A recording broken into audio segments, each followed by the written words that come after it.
Hello साथियों, नमस्कार, आदाब, सत श्री अकाल। आप देख रहे हैं 7-Eleven स्टडी यूट्यूब चैनल।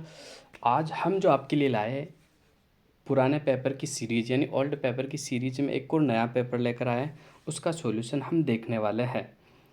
तो आपके दिमाग में आएगा सर कौन सा पेपर लेकर आए, तो आपके लिए हम लाए AARO पेपर। ये क्या होता है? असिस्टेंट एग्रीकल्चर रिसर्च ऑफिसर का पेपर है। सब्जेक्ट कौन सा था? जीके एंड एग्रोनॉमी का था। एग्ज़ाम कब हुआ था भाई? तो 27 अगस्त 2022 को हुआ था। और इसकी जो आंसर की जारी की गई थी भाई हाल ही फरवरी में, 16 फरवरी 2023 को जारी की गई थी। ठीक है, तो शुरू करते हैं पहले क्वेश्चन की। और ये नेक्स्ट एग्ज़ाम जो भी आपका आरपीएससी के एग्ज़ाम आने वाला है और आरएसएम बोर्ड जो एग्ज़ाम लेने वाला है, उसमें आपके लिए ये जो क्वेश्चन मैं बता रहा हूँ ये रामबाण साबित होंगे। तो आप इन क्वेश्चनों को अपने नोट्स में ऐड कर लें या अपने दिमाग में फीड कर लें। तो शुरू करते हैं आज का पहला क्वेश्चन। जनगणना 2011 के अनुसार राजस्थान में अधिकतम कुल जनसंख्या का सही अवरोही क्रम क्या है? तो इसका जो होता है, देखो अवरोही क्रम जो होता है वो होता है, क्या होता है भाई?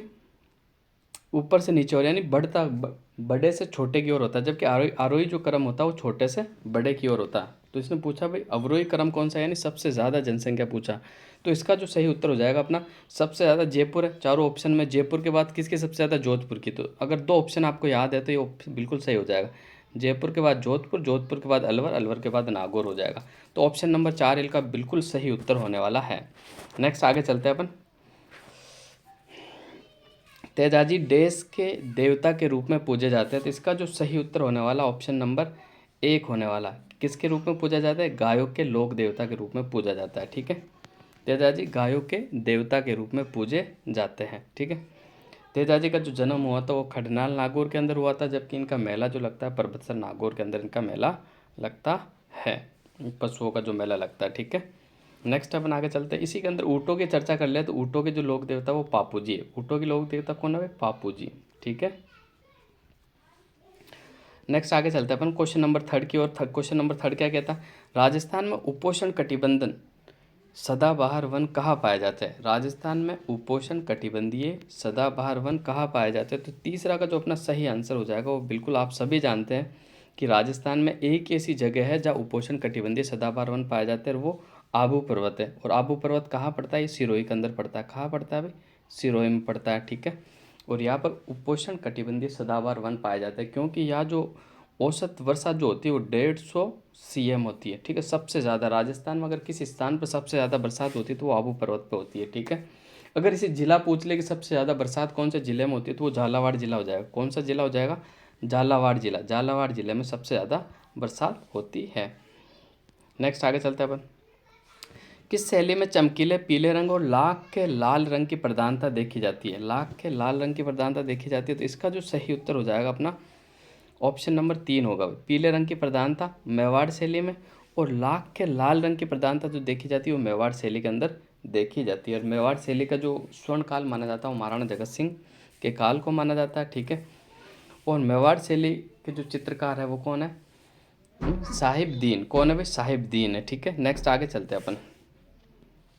लूनी बेसिन किस पारिस्थितिकी प्रदेश का भाग है? तो 5 का जो सही उत्तर हो जाएगा, आप सभी को जानते हैं भाई लूनी नदी। ये बहुत आसान क्वेश्चन है कि लूनी नदी बहती कहाँ है? लूनी नदी जो बहती है वो अरावलीय पारिस्थितिकी तंत्र में बहती है। कहाँ बहती है? अरावलीय पारिस्थितिकी तंत्र के अंदर बहती है। तो लूनी नदी जो बेसिन है वो पारिस्थितिकी प्रदेश कौन से तंत्र का भाग है? तो मरुस्थलीय पारिस्थितिकी तंत्र का भाग है, यानी डेजर्ट इकोसिस्टम का पार्ट है। ओके, नेक्स्ट अपन आगे चलते हैं। लूनी नदी के बारे में चलो मैं थोड़ा बहुत बता ही देता हूँ। लूनी नदी का जो उद्गम स्थल होता है वो नागपाड़ से होता है। कहाँ से होता है भाई? नागपाड़। और नागपाड़ का पड़ता है अजमेर के अंदर पड़ता है। नागपाड़ की ऊंचाई कितनी है? 795 मीटर है। ठीक है, यहाँ से निकलती, नागपाड़ से निकलती है एक शाखा उसके पुष्कर से मिलती है। जब नागपाड़ से निकलती है तो उसको सागरमती के नाम से जाना जाता है, और पुष्कर के आगे से एक सरस्वती नदी मिलती है। फिर जहाँ इनका मिलन होता है वहाँ से फिर लूनी नदी के से नाम से जाना जाता है। इसका पानी बालोतरा बाड़मेर तक मीठा फिर बाद में खारा हो जाता है। खारा होने का कारण ये कि पास ही में कच्छ है। कच्छ यानी जहाँ खारा है, तो वहाँ के जो कण है रेत जो नमकीन यानी नमक के जो कण उड़ उड़ के ये आ जाते हैं, तो फिर खारापन नदी में आ जाता है। ठीक है, नेक्स्ट अपन आगे चलते हैं। पचभद्रा झील है। तो पचभद्रा झील आप सभी जानते हो, पचभद्रा झील जो है वो खारे पानी की एक झील है भाई। कैसी झील है? खारे पानी की एक झील है। कैसी झील है? खारे पानी की झील है। और पचभद्रा झील जो पड़ती है वो कहाँ पड़ती है? ये पड़ती है बाड़मेर में। कहाँ पड़ती है भाई? ये पड़ती है अपने बाड़मेर के अंदर पड़ती है। ठीक है। और अभी पचभद्रा के राजस्थान पेट्रोजोन केमिकल भी घोषित किया गया है कि पेट्रोजोन केमिकल बनने वाला है यहाँ पर पचभद्रा के अंदर, ठीक है। और पचभद्रा की रिफाइनरी भी जो है, राजस्थान की जो रिफाइनरी है वो भी पचभद्रा में। रिफाइनरी में रेशियो बता देता हूँ सेंट्रल का, 74 सेंट्रल का जो रेशियो रहेगा HPCL का, और 26 जो है राजस्थान सरकार का इसके अंदर रेशियो है, ठीक है। नेक्स्ट अपन आगे चलते हैं। भोराट के पठार, थोड़ा सा बड़ा कर लेता हूँ मैं, ठीक है। भोराट का पठार, भोराट का पठार का फैलाव निम्न में से है। तो आप सभी जानते हो भोराट का पठार का पड़ता है उदयपुर के अंदर पड़ता है, ठीक है। अब उदयपुर का इसका सीधा तो नाम नहीं, लेकिन गोगुंदा दिया हुआ है, तो आप सभी को पता होना चाहिए कि कहाँ पड़ता है। ऑप्शन नंबर 1 बिल्कुल सही हो जाएगा, गोगुंदा और कुंभलगढ़ के मध्य भोराट का पठार पड़ता है, ठीक है। नेक्स्ट अपन आगे चलते हैं। सन 2011 के अनुसार राजस्थान में सर्वाधिक लिंगानुपात है। सन 2011 के अनुसार राजस्थान में सर्वाधिक लिंगानुपात है, तो 8 का जो बिल्कुल सही उत्तर हो जाएगा वो कितना हो जाएगा, 994, ठीक है। 994 सर्वाधिक लिंगानुपात था। किसका था ये, आप सभी जानते हैं, डूंगरपुर जिले का था। किसका था भाई, डूंगरपुर जिले का था, ठीक है। डूंगरपुर जिले का था ये, कितना, 994। नेक्स्ट अपन आगे चलते हैं। थानवेट के अनुसार DAW जलवायु प्रदेश के अंतर्गत कौन से जिले आते हैं।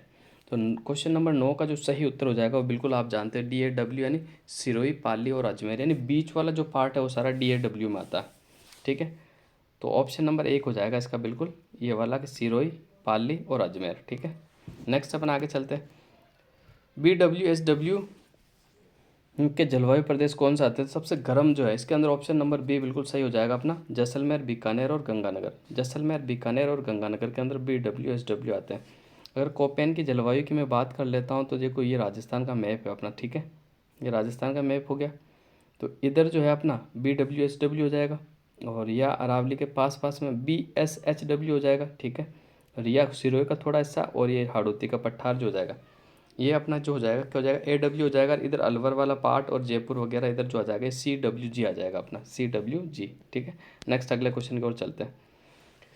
किस जिले में उपोष्ण पर्वतीय वन पाए जाते हैं। उपोष्ण पर्वतीय वन पाए जाते, जैसे अभी ऊपर ही एक ना क्वेश्चन आया था अपना, कि मैंने बताया था कि उपोष्ण सदाबहार वन कहाँ पाए जाते हैं, कि सिरोही जिले में पाए जाते हैं, ठीक है। ये बिल्कुल सही आंसर हो जाएगा। और सिरोही एकमात्र ऐसा जिला राजस्थान का जो आधा तो मरुस्थल है और आधा बिल्कुल हरा भरा है, लेकिन ये मरुस्थलीय जिलों में शामिल नहीं है, बस इतना ध्यान रखना आप। मेवात क्षेत्र के प्रमुख संत कौन से हैं। तो मेवात क्षेत्र के जो प्रमुख संत है, इसका जो अपना सही उत्तर हो जाएगा वो लाल दास जी। कौन है भाई, लाल दास जी है। मेवात के जो प्रमुख संत है वो कौन है, लाल दास जी है, ठीक है। नेक्स्ट अपन आगे चलते हैं। रणमल छंद के जो रचयिता है वो कौन है भाई। तो रणमल छंद के जो रचयिता है वो है अपने श्रीधर व्यास। ऑप्शन नंबर 2 बिल्कुल सही उत्तर हो जाएगा, श्रीधर व्यास हो जाएगा, ठीक है। नेक्स्ट आगे चलते हैं अपन। कौन सी नदी अरब सागर में गिरती है। तो क्वेश्चन नंबर जो 14 है अपना, कौन सी नदी अरब सागर में, चंबल नदी जो है अपने देखो ये तो बंगाल की खाड़ी में जाती है, और इसी के साये के बनास ये भी बंगाल की खाड़ी में जाती है। गंभीरी नदी ये भी इसी के साये के बनास के थी, ये भी बंगाल की खाड़ी। लूनी नदी जो है वो अपना जल अरब के सागर में ले जाती है, ठीक है। नेक्स्ट आगे चलते हैं अपन। अरावली श्रेणी निम्नलिखित में से उच्चतम भाग कहाँ है। अरावली श्रेणी का निम्नलिखित में से उच्चतम भाग कहाँ है। तो इसका जो अपन देखते हैं कि भाई उदयपुर के कुंभलगढ़ और गोकुंडा के बीच का जो हिस्सा है ना, वो सबसे उच्चतम भाग है, बिल्कुल सही है। और ये भोराट का पठार भी यही पाया जाता है, और यही अरावली की सबसे ज़्यादा ऊंचाई पाई जाती है। राजसमंद से उदयपुर के बीच की जो दूरी है उसके अंदर अरावली की सबसे ऊंची ऊंची चोटियाँ पाई जाती है, ठीक है। नेक्स्ट आगे चलते हैं अपन। राजस्थान, निम्न में से राजस्थान के किन जिलों में चंबल नदी बहती है। तो क्वेश्चन नंबर 16 का जो सही उत्तर हो जाएगा अपना बिल्कुल 3 नंबर बिल्कुल सही उत्तर हो जाएगा, बूंदी, कोटा, सवाईमाधोपुर और धौलपुर, ठीक है। ये बिल्कुल सही उत्तर हो जाएगा, ठीक है। अब देखो इसके अंदर जो है चंबल नदी जो झालावाड़ जिले में नहीं बहती, अलवर में नहीं बहती, अलवर में नहीं बहती, तो ऑप्शन नंबर 3 ही बचा आपके पास, ठीक है। बनास बेसिन का विस्तार है।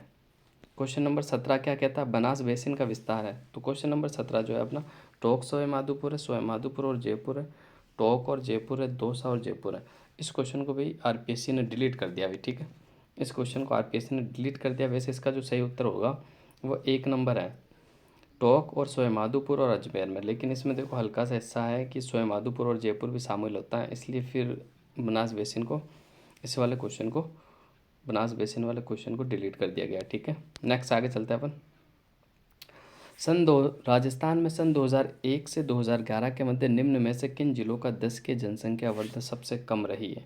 तो क्वेश्चन नंबर जो 18 अपना है कि पाली, झुंझुनू और गंगानगर, पाली, झुंझुनू और गंगानगर, इनकी 10 की वृद्धि दर सबसे कम रही है भाई, पाली, झुंझुनू और गंगानगर की। ठीक है, नेक्स्ट आगे चलते हैं अपन।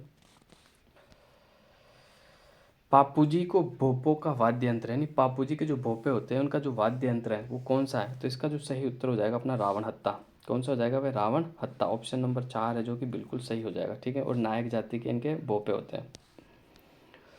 निम्न में से कौन सा राजस्थान के एकीकरण में मत्स्य संघ में नहीं था?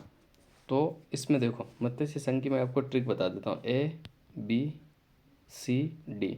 ए से अलवर, बी से भरतपुर, सी से करौली, डी से धौलपुर। अब आप देख लो इनमें से कौन सा नहीं। अलवर भी है, धौलपुर भी है, करौली भी, लेकिन स्वयं माधोपुर नहीं था। कौन सा नहीं था भाई? स्वयं माधोपुर। इसकी जगह भरतपुर होता तो ये सही हो जाता। तो इसका उत्तर जो है 4 नंबर बिल्कुल सही हो जाएगा। ठीक है, नेक्स्ट आगे चलते हैं। घाघरोन का किला किन नदियों के संगम स्थल पर स्थित है? तो आप सभी जानते हैं आहू और काली सिंध। क्वेश्चन नंबर जो अपना 21 है, जो घाघरोन का किला है ये आहू और काली सिंध नदी पर है। ये एक जल दुर्ग है। कौन सा दुर्ग है भाई? एक जल दुर्ग है। ये जल दुर्ग की श्रेणी में आता है। ठीक है, और घाघरोन के किला का निर्माण जो करवाया था वो डोड परमार शासकों ने करवाया था। भीम जी की डूंगरी, भीम जी की जो डूंगरी ये पड़ती है कहाँ पड़ती है भाई? ये बैराट की सभ्यता में पड़ती है। ठीक है, बैराट सभ्यता में पड़ती है भीम जी की डूंगरी। ठीक है, और बैराट सभ्यता का संबंध मौर्य काल से भी है, और यहाँ पर एक यूनानी शासक के सिक्के भी मिले थे, और बौद्ध धर्म के मठ भी यहाँ से प्राप्त हुए थे। और बैराट सभ्यता की जो राजधानी थी वो विराटनगर थी, जो कि वर्तमान में जयपुर में पड़ता है। ठीक है, नेक्स्ट आगे चलते हैं अपन। हाथ में मेहंदी के मांडनों में लहरिया और घेवर मांडे जाते हैं। तो क्वेश्चन नंबर जो 23 है अपना, ये डिलीट कर दिया गया था भाई। इस क्वेश्चन को डिलीट कर दिया गया था क्योंकि इनमें क्या होता है भाई, मांडना तीज के अवसर पे भी माना जाता है और गणगौर के अवसर पे भी माना जाता है, इसलिए इसको डिलीट कर दिया गया। ठीक है, नेक्स्ट आगे चलते हैं। Question number 24। क्वेश्चन नंबर जो 24 है क्या कहता है अपना? श्वेतांबर जैनों द्वारा पर्युषण पर्व कब और कितने दिन मनाया जाता है? तो क्वेश्चन नंबर 24 का जो सही उत्तर हो जाएगा वो भाद्रपद माह में मनाया जाता है, 8 दिन के लिए मनाया जाता है। ऑप्शन नंबर 2 बिल्कुल सही है भाई। अब याद देखो, आपको कंफ्यूज करने के लिए भाद्रपद और 7 दिन भी दिए हुए ऑप्शन नंबर 4 में, लेकिन ये 8 दिन के लिए मनाया जाता है। अब बच्चा कंफ्यूज हो जाता है कि ये भाद्रपद तो उनको याद होता है, लेकिन कितने दिन के लिए मनाया जाता है? 8 दिन के लिए मनाया जाता है। नेक्स्ट आगे चलते हैं अपन। 2011 की जनगणना के अनुसार निम्न में से राजस्थान के किस जिले की साक्षरता दर सर्वाधिक है? तो क्वेश्चन नंबर जो 25 का सही उत्तर है, साक्षरता दर सर्वाधिक है, तो ये कोटा की साक्षरता दर सर्वाधिक है। ठीक है, नेक्स्ट आगे चलते हैं अपन। ख्याल शैली के गायक और रचनाकार मनरंग किस घराने के प्रवर्तक माने जाते हैं? तो 26 का जो सही उत्तर हो जाएगा अपना जयपुर घराने के प्रवर्तक माने जाते हैं। नेक्स्ट आगे चलते हैं अपन। सीताबाड़ी का मेला आयोजित किया जाता था। सीताबाड़ी का जो मेला आयोजित किया जाता है वो 12 में आयोजित किया जाता है, और 12 ऑप्शन में नहीं था, तो ये क्वेश्चन आपका बिल्कुल डिलीट होगा। ये भी क्वेश्चन आपका डिलीट हुआ था। सीताबाड़ी का मेला जो लगता है वो 12 में लगता है। ठीक है, नेक्स्ट आगे चलते हैं अपन। क्वेश्चन नंबर 28, हाल गुरु की उपाधि धारण करता है। तो हाल गुरु की जो उपाधि धारण करी थी वो किसने करी थी? आप सभी जानते हैं कि महाराणा कुंभा ने धारण करी थी। ठीक है, इसके अलावा और भी बहुत सारी थी, हाल गुरु, चाप गुरु, ठीक है, और अभिनव भट्टाचार्य, ठीक है, सुल्तान, ये सारी जो उपाधियाँ थी ये महाराणा कुंभा की उपाधियाँ थी। ठीक है, नेक्स्ट आगे चलते हैं अपन। मारवाड़ यूथ लिंक की स्थापना कब हुई थी? तो मारवाड़ यूथ लिंक की जो स्थापना हुई थी वो कब हुई थी भाई? बिल्कुल 1931 में हुई थी। इसकी स्थापना जो की थी वो जय नारायण व्यास ने करी थी। किसने करी थी भाई? जय नारायण व्यास ने करी थी। ठीक है, नेक्स्ट आगे चलते हैं अपन। आज का आखिरी क्वेश्चन अपना, फिर राजस्थान जी के क्वेश्चन खत्म हो जाएंगे। तो 30 ही क्वेश्चन दिए थे, 30 का मैंने हल करवा दिया आपको। रंग महल स्थित है, तो 30 का जो सही उत्तर होगा अपना बिल्कुल हनुमानगढ़ के अंदर है। कहाँ स्थित है भाई? हनुमानगढ़ के अंदर। पीलीबंगा, कालीबंगा और रंग महल, ये तीनों सभ्यता जो है हनुमानगढ़ के अंदर स्थित है। ठीक है, और इसका जो सही उत्तर माना जाएगा वो हनुमानगढ़ ही माना जाएगा। ठीक है, तो ये 30 क्वेश्चन आपको मैंने कंप्लीट करवा दिए। इसमें से देखो बहुत सारे ऐसे क्वेश्चन थे जो आपको पहले से याद नहीं थे या पहले से आपकी नज़र में नहीं थे, तो ये क्वेश्चन आप अपने नोट्स में ऐड कर लें। देखो आपको इससे बहुत बेनिफिट मिलेगा, क्योंकि नेक्स्ट एग्जाम में आप कंपैरिजन करना कि रिपीट जो क्वेश्चन होते हैं ना, बहुत सारे रिपीट होते हैं, उनके आसपास के एरिया के जो क्वेश्चन पूछे जाते हैं उनके उनसे जो आपकी दृष्टि का जो व्यू है ना वो क्लियर हो जाएगा कि यार क्वेश्चन किस टाइप के बन रहे हैं। यानी अब जो 2022-23 के अंदर जो पेपर लिए जा रहे हैं उनमें जो क्वेश्चनों का जो पैटर्न है, यानी क्वेश्चन किस चैप्टर से उठाया जा रहा है और कौन से पैटर्न से पूछे जा रहे हैं, तो ये व्यू आपका बिल्कुल क्लियर हो जाएगा। तो ऐसे ही पेपर मैं आपके लिए लाता रहूँगा, तो मेरे चैनल को आप शेयर भी करें, सब्सक्राइब भी करें और अपना सहयोग मुझे प्रदान करें। तो आप सभी का धन्यवाद। आज का सेशन अपन यही समाप्त करते हैं।